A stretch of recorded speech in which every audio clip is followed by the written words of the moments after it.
गावाला 24 तास पाणी पुरवठा पाहिजे, गावाला 24 तास वीज पाहिजे आणि गावामध्ये शिक्षण व्यवस्था व्यवस्थित पाहिजे.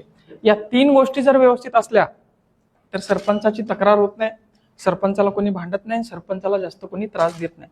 मात्र बहुतांश गावामध्ये 24 तास वीज नाहीये, प्यायला शुद्ध पाणी मिळत नाही आणि शिक्षण व्यवस्था मिळत नाही. म्हणून सरपंचाचे राडे दरवेळेस बाहेर पडत असतात आणि ग्रामसभेमध्ये धिंगाणा होत असतो. सरपंचानंतर महत्वाचा घटक जो असतो ग्रामपंचायतचा गावचा तो असतो ग्रामसेवक. आता ग्रामसेवकाचं काम काय असतं? जन्माची आणि मृत्यूची नोंद घ्यायची, जे विकास कामासाठी ठराव लागणार आहे ते ठराव बनवायचे आणि गावामध्ये कुठल्याही समस्या असेल किंवा विकास कामं सुरू असेल तर त्या कामांवर ग्रामसेवक लक्ष ठेवत असतात. तिसरा महत्वाचा मुद्दा म्हणजे गावात असते ग्रामसभा. प्रत्येक ग्रामपंचायतला वर्षामध्ये 2 वेळेस, एक तर 15 ऑगस्टला नाहीतर मग 26 जानेवारीला, हे तर फिक्सच असतं, विशेष ग्रामसभा आपण कधीही घेऊ शकतो. मग ग्रामसभेमध्ये काय असतं? साधारणतः मध्ये काय होतं? आमच्या पार्टीचा सरपंच आहे, आम्ही त्याला प्रश्न विचारत नाही, त्याच्या पार्टीचा सरपंच आहे ते त्याला प्रश्न विचारत नाही. विकास आराखडा जो गावामध्ये आपल्याला काम करायचं असतं तो ग्रामसभेमध्ये बनत असतो. म्हणजे लोकांना विचारायचं की भाऊ आपल्याला काय काम करायचंय, कुठं हायमास बसवायचे, कुठं पेवर ब्लॉक बसवायचे, कुठं लाईट बसवायचंय. मग हे सगळं करत असताना ग्रामसभेमध्ये कामं कमी होतात, गोंधळ जास्त होतो. आराखडा कधीच ग्रामसभेत बनत नाही, नुसता धिंगाणा होतो. कारण सरपंच कोणीतरी निवडून दिलेला असतो आणि मग गदारोळ. आताची सध्याची ग्रामसभा जी गावामध्ये होते त्याविषयी मी बोलतोय. त्यानंतर असतात एक उपसरपंच. उपसरपंचाची सध्या तरी निवड सदस्यामधून होते. सदस्य ज्याचं बहुमत जास्त आहे तो उपसरपंच होतो. मग जो सरपंचाचे जे विरोधक आहे, गावामध्ये विरोधक तर असणार ना, निवडणूक म्हणल्यावर विरोधक तयार होतात. सरपंचाचे जे विरोधक आहे ते उपसरपंचाला आपोआप अटॅच होऊन जातात. एक पर्यायी व्यवस्था, हे सरपंचाला आपलं काम करणार नाही, याला पर्याय म्हणून आपण उपसरपंचाकडे जाऊ आणि उपसरपंच हे सगळे कामं विरोधकाला सांभाळून असं करत असते. नंतर असते कर्मचारी. प्रत्येक ग्रामपंचायतला लोकसंख्येनुसार कर्मचारी दिलेले असतात. कर्मचारी नेहमी शिव्या खात असतात. कधी पाईपलाईन फुटलेलं असतं, कधी डीपी जळालेलं असतं, कधी विहिरीत पाणी नसतं. गाव नेहमी त्यांना शिव्या देत असतं. म्हणून एक कर्मचाऱ्यांच्या डोक्यात कधीही बर्डन असतं. नंतर असतात सदस्य. सदस्य हे फक्त मासिक मिटिंगला येतात. आता हे ड्रॉबॅक मी एकदम ग्राउंड लेवलचं तुम्हाला जे सध्या गावात होते ते मी तुम्हाला या ठिकाणी सांगतो. हे फक्त मिटिंगला येतात, चहा पाणी घेतात, सदस्य चर्चा करतात काय काम करायचं बा, कसं काम करायचं, आपल्याला हे नाही झालं, आपल्याला ते नाही झालं. महिन्याला एकदा ते मिटिंगला येतात, दामोडा होतो आणि ते निघून जातात. आणि ह्या सगळ्यांतर एक महाशय असतो, त्याचं नाव आहे रोजगार सेवक. हा खूप खतरनाक प्राणी असतो. हा रोजगार सेवक जो आहे तो पूर्ण गावाला चालवतो.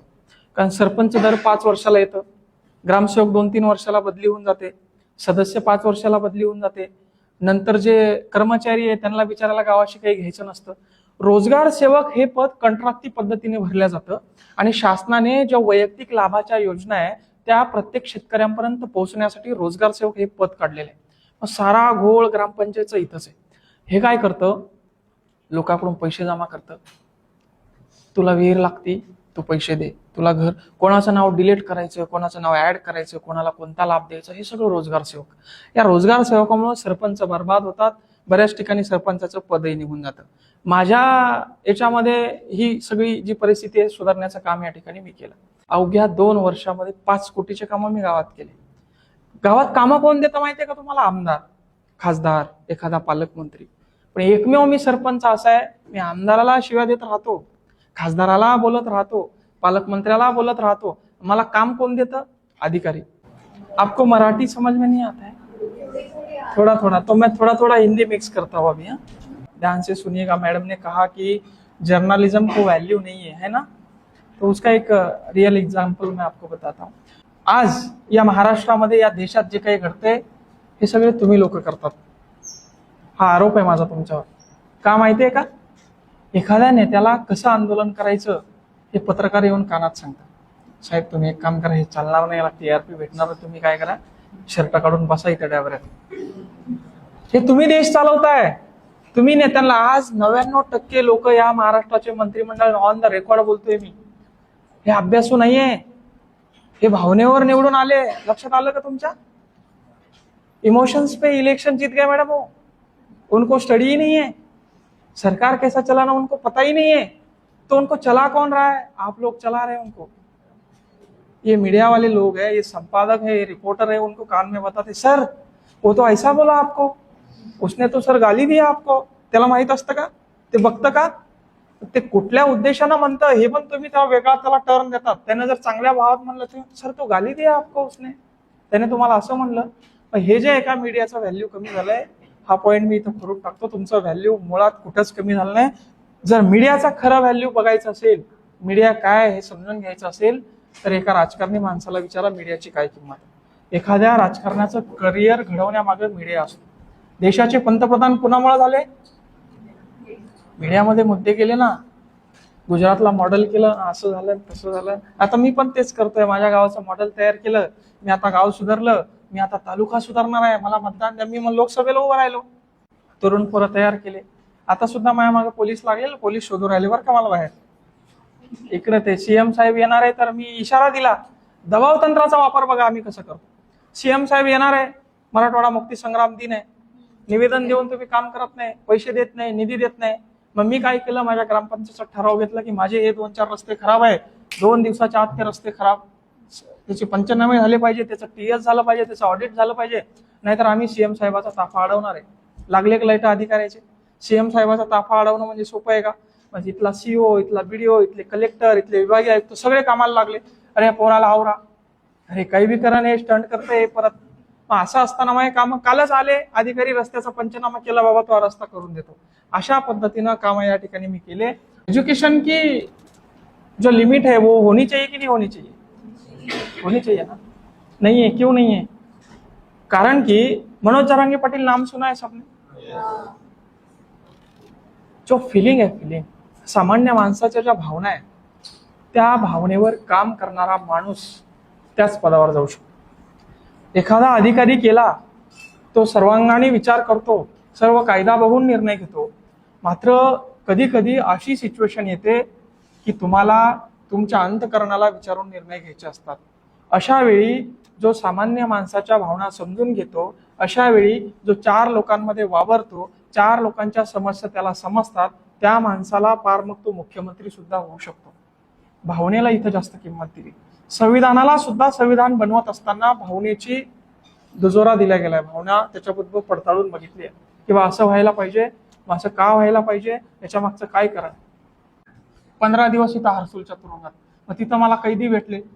तेव्हा अरे हम तो ये करके आए, तुझं काहीच नाही म्हणे, आम्ही तर असं केलं, आम्ही तर. मला तिथं अजून कॉन्फिडन्स आला, अरे यांच्यापेक्षा तर आपण चांगलेच आहे म्हणलं. प्रॉब्लेम असा होतो, जोपर्यंत आपला स्वाभिमान जिवंत आहे ना, असं वाटतं की चला आपण काहीही करू शकतो. बरोबर आहे की नाही. छत्रपती शिवाजी महाराजांचा स्वाभिमान जिवंत होता, म्हणून ते आदिलशाही इथं गेले नाही, निजामशाही इथं गेले नाही. त्यांनी ठरवलं माझं तयार करेल, छोटंसं गावात नाही, माझं तयार करेल. आणि पूर्ण जगामध्ये आज त्यांचं नाव आहे. छोटंसं गावात नाही, त्यांनी स्वतःच तयार केलं. एखाद्या वेळी एवढं मोठं संकट तुमच्यावर येतं ना की तुमच्या भावना मरून जातात. रोज माझ्या वडिलाच्या बाजूला डेड बॉड्या रोज कोणी कोणी मारायचं, रोज कोणी कोणी एक्सपायर व्हायचं. त्या नर्स लोकांना त्यांचे अंगठे ते ढवळ्या कपड्यामध्ये बांधतात बघा मेल्यावर, ते मी बांधू लागायचो, मदत करायचो. माझी भावना शून्य होऊन गेलो मी. जीवन काय आहे माझ्या लक्षात आलं. माझ्या बाजूला एका बेडवर एक पेशंट होता मित्र. त्या पेशंटचे मुलं कोरोना काळामध्ये युएसला शिकायला गेले होते. डॉक्टर इंजिनियर मोठे होते. त्याला झालता कोरोना आणि ते आमच्या तिथं त्या आयसीयू त्या क्वारंटाईन सेंटरला ऍडमिट होतं. त्यांचे कार्ड होते, कार्ड डेबिट कार्ड काय ते असतं ना, पेमेंट मारायचे. नर्स लोक यायचे, पेमेंट मारायचे, लागण तेवढे पैसे टाकायचे आणि काढून घेऊन त्याचे कार्ड त्याच्या उशाला तिथं ठेवून द्यायचे. विचार करा तुम्ही, मुलगा युएसला आहे, मुलगी युएसला आहे, किती पैसा असेल त्याच्या कार्डामध्ये. जर डॉक्टरला पिन माहिती आहे, त्या नर्सला पिन माहिती आहे, ते येत आहे, स्वाईप मारताय, पासवर्ड टाकताय, लागेल तेवढं पेमेंट काढून घेताय आणि तो माणूस मरणाने यातना त्या ठिकाणी भोगतोय. हे सगळं बघितलं मी. माझ्या लक्षात आलं की पैशाला काय किंमत आहे. आज करोडो संपत्ती माणसाच्या या कार्डमध्ये असेल आणि या कार्डला या माणसाला इथं जेवायला, बघायला, खायला द्यायला, 2 शब्द प्रेमानं बोलायला कोणी नसेल, तर हा पैसा काय कामाचा आहे. डिसिजन मध्ये मी तिथं उभं असताना, माझ्या सगळ्या भावना शून्य झाल्या असताना, माझा सगळा अभ्यास शून्य झाला असताना, माणुसकी मी जवळून बघितली, मृत्यू मी जवळून बघितला आणि माझ्या लक्षात आलं की हे सगळं थोतांड आहे, हे सगळं तात्पुरतं आहे. इथं कुणी कुणाला काही मदत करू शकत नाही. म्हणून आपल्याला जे काही करायचंय ते आपणच करायचंय. सुखामध्ये सगळे सोबत असतात. येताना सगळे, आज तुम्ही एकमेकांना भेटले, तुम्ही मित्र आहे, तुम्ही क्लासमेट आहे, पण जाताना तुम्ही सगळे सोबत कधीच जाणार नाहीत. कोणाचा काळ मागे आहे, कोणाचा काळ पुढे आहे. आणि अति लहान वयामध्ये, अति संवेदनशील वयामध्ये या गोष्टी माझ्यासोबत घडल्या, म्हणून मी भावना शून्य झालो. आज मला कशाचीही भीती वाटत नाही. काही आंदोलन करायचं तुम्ही जर सांगितलं, कलेक्टरच्या समोर जाऊन काही आंदोलन करायचं, मी बिनधास्त करतो. कारण मला कळून गेलंय की आयुष्यामध्ये आपण जे करतो तेवढंच या ठिकाणी शाश्वत आहे. बाकी सगळं हे, या पद्धतीने माझी भावना आहे, माझी मेंटॅलिटी, आणि याच पद्धतीने मी त्यानंतर माझं शिक्षण गेलं, माझी जमीन गेली, माझे वडील गेले, माझ्यावर गुन्हे दाखल झाले, मी आत्महत्या करण्याच्या डिप्रेसमध्ये गेलो. मी आता आपलं काहीच राहिलं नाही, आपले स्वप्न धुळीस मिळाले. या भावनेनं मी पेटून उठलो. आणि मग लक्षात आलं माझ्या की आपण आपल्या स्वतःसाठी काही करू शकत नसलो तरी आपण आता इतरांसाठी तरी काहीतरी करू.